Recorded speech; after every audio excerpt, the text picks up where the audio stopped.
School में film show और कवि सम्मेलन। खजनी से 8वीं पास करके मैं आगे की पढ़ाई के लिए दुघरा अपनी बूढ़ी बुआ के पास रहने चला गया। 9वीं क्लास में मेरा admission Shri Motilal intermediate college Dughra में ही हुआ। उस विद्यालय की कुछ बिल्डिंगें पक्की बनी थी, सभी लैब पक्के बने थे। उनके ऊपर सीमेंट का लिंटर था।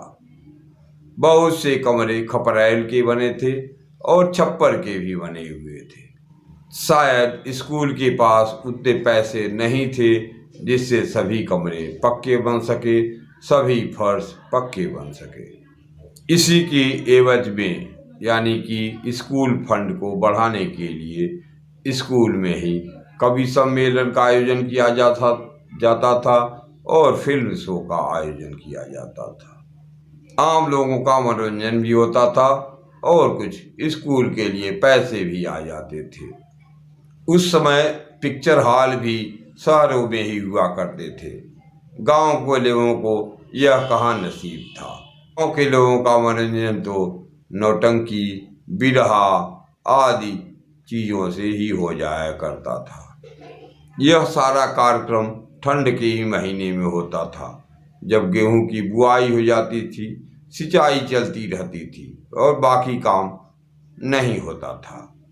किसानों के पास भी फ्री टाइम था। आखिर में उस समय टीवी आदि का मनोरंजन का साधन तो था नहीं, केवल रेडियो एकमात्र था जो सुनने के काम आता था।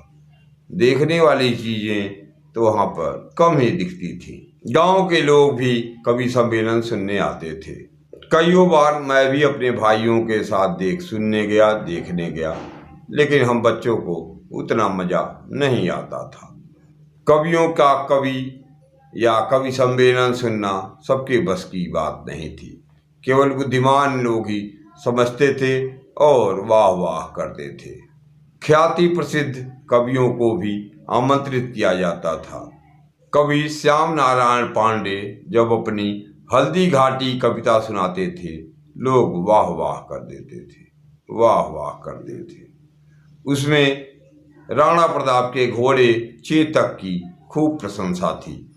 हमें बाकी कुछ तो याद नहीं, लेकिन उस हल्दी घाटी की एक लाइन मुझे अब भी याद है और बहुत पसंद है। राणा की पुतली फिरी रही तब तक चेतक बुड़ जाता था। इसी कड़ी में स्कूल में ही फिल्म शो का आयोजन होता था। एक साथ ही 3 फिल्मों का आयोजन होता था।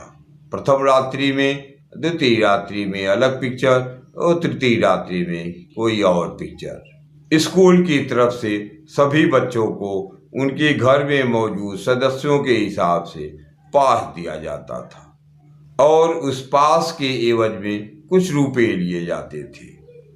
परेशानी यह थी कि वो पास किसको बेचा जाए, क्योंकि सभी घर के कुछ न कुछ बच्चे पढ़ने अवश्य जाते थे। विद्यालय 6वीं से 12वीं तक था, तो मजबूरी बस घर के सदस्य पैसा दे देते थे और स्वयं सभी लोगों के साथ पिक्चर देखने जाते थे। जब पैसा देना ही था तो सभी सदस्य फिल्म देखने जरूर जाते थे और कोशिश करते थे कि जो लोग बच गए हैं उनको लेकर जाया जाए। विद्यालय के बीच में बड़े से मैदान पर पुआल बिछा दिया जाता था, धान का पुआल। ठंड का मौसम था ताकि लोगों को ठंड न लगे। लोग ठंड से बचाव के लिए अपनी अपनी तरह से इंतजाम करते थे।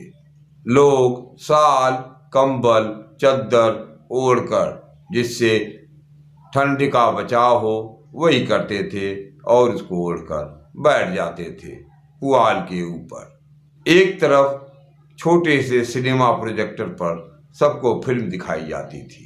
मैंने तो फिल्म पहली बार इसी स्कूल में ही देखा। शाम के 6-7 बजे से शुरू होकर पिक्चर रात के 9-10 बजे तक चलती। सब लोग आराम से बैठे रहते, मज़े से।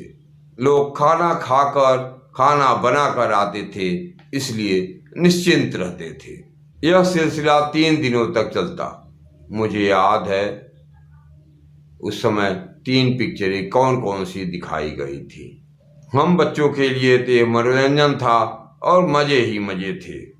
शाम होते होते हम लोग खाना खाकर धमा चौकड़ी करते हुए स्कूल के प्रांगण में आ जाते।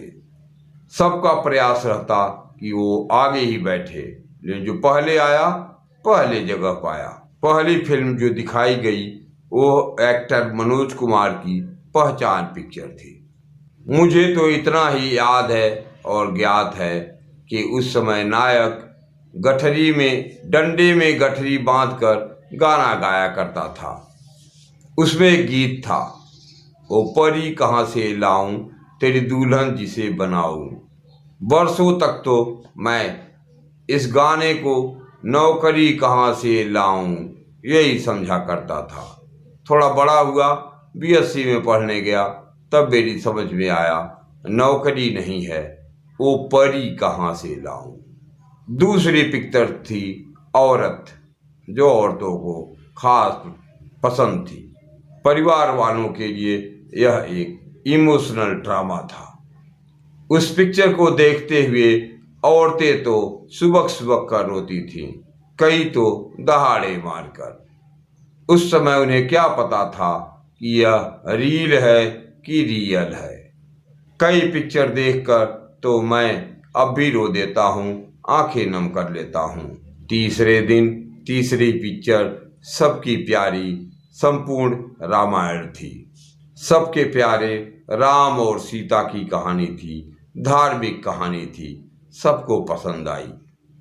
सबके साथ जंगल में भी मंगल हो जाता था, मजे ही मजे थे। कई दिनों तक तो औरतों में मर्दों में केवल इन्हीं पिक्चरों की ही बात रहती, चर्चा होती। आखिर में राम की बात थी, रामायण की बात थी। मर्यादा पुरुषोत्तम राम की कहानी थी, सीता की कहानी थी, रामायण की कहानी थी। विश्वास की बात थी, श्रद्धा की बात थी, पूजनीय की बात थी, प्रेम की बात थी, कर्म की बात थी, सहयोग की बात थी। हनुमान की बात थी, उनके बल बुद्धि और पराक्रम की बात थी। लव कुश की बात थी, वाल्मीकि की बात थी। अपनी धर्म पत्नी के लिए लंका के रावण से लड़ाई की बात थी। बुराई पर अच्छाई के विजय की बात थी। दशहरा की बात थी, दिवाली की बात थी। आज बस इतना ही। राधे राधे।